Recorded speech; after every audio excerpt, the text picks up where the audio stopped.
Warning: the following content may contain elements that are not suitable for some audiences. Viewer discretion is advised.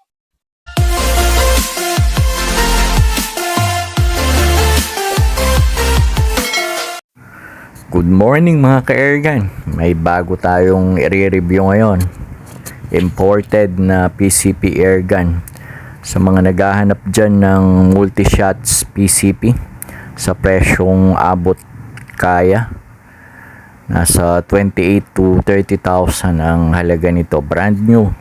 Pwedeng COD. Luzon, Visayas, Mindanao. Yan yung Satria Neo. Made in Indonesia. Regulated na tong PCP na to. Dalawa yung kanyang gauge.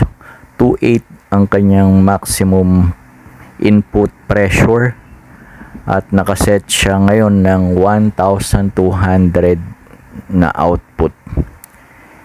Astig tingnan ang PCP na to. Tingnan nyo naman mga ka-airgun. Meron pa siyang front grip. Protektado yung kanyang tank. Hindi magagalusan. 0.32 liters. Pwede na yan sa 50 to 60 shots per fill. Naka steel barrel.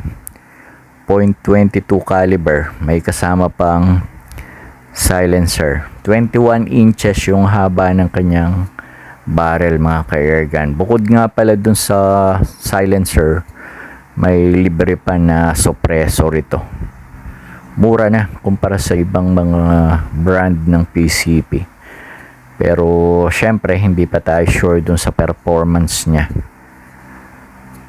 May mga balita kasi pagka Indo PCP hindi magandang tumama.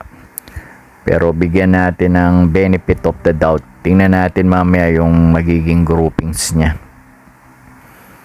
Ang foreman tingnan, solid. All black, makinis yung pagkakagawa. Disclaimer lang po, wala tayong bayad sa pagpo-promote nito. Hiniram lang natin yung laruan sa kaibigan natin si attorney. Ito yung pinaka-humble na attorney na nakilala ko. Adjustable yung buttstock nito, pero hindi siya folding. Sa mismong base nung buttstock nakalagay yung kanyang power adjustment knob. Iniikot lang yan para mag-adjust ng power.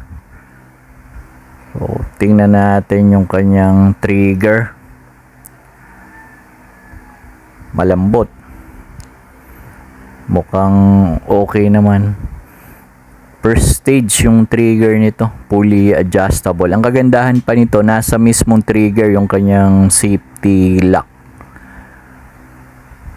Kasi side lever ang cocking mechanism niya. So, try natin kalabitin guys. Nakalock yung trigger. Yan, di natin makalabit. Kailangan nating itulak yung button papuntang kaliwa para ma-unlock siya. And subukan natin guys kung malakas. Yun. Ang lutong mga ka-airgun. Lakas pala. Kahit 1 to lang ang output niya. Yan yung itsura bago nila pinadala yung unit. May libreng isang box ng Meteor. Tapos tinest group nila bago pinadala. Legit yung seller nito from Pampanga. Libre na rin yung isang magazine. 15 rounds mga ka-airgun. Panoorin natin yung test groupings niya. Credit to the owner of the video. Ayan po sa may cartoon na yan, kita nyo na po wala po yung butas, ano? Balik tayo sa unahan at tayo magte-test groupings na ng inyong unit, sir. Ayan po. Ayan, nakasalpak na yung magazine yan, may bala na rin po yan. Ayan, first shot tayo. First shot.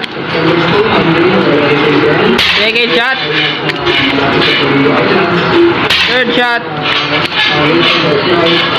And fourth shot. And last shot po tayo. Eh sir, check natin yung groupings sa inyong unit.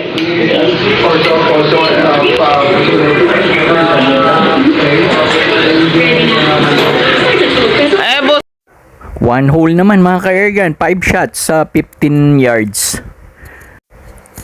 Shoutout po sa mga ka-hunters natin, Sir Noel, Sir Roy, Jan Buboy, especially to attorney na nagpahiram sa atin ng unit. Thank you very much, bro.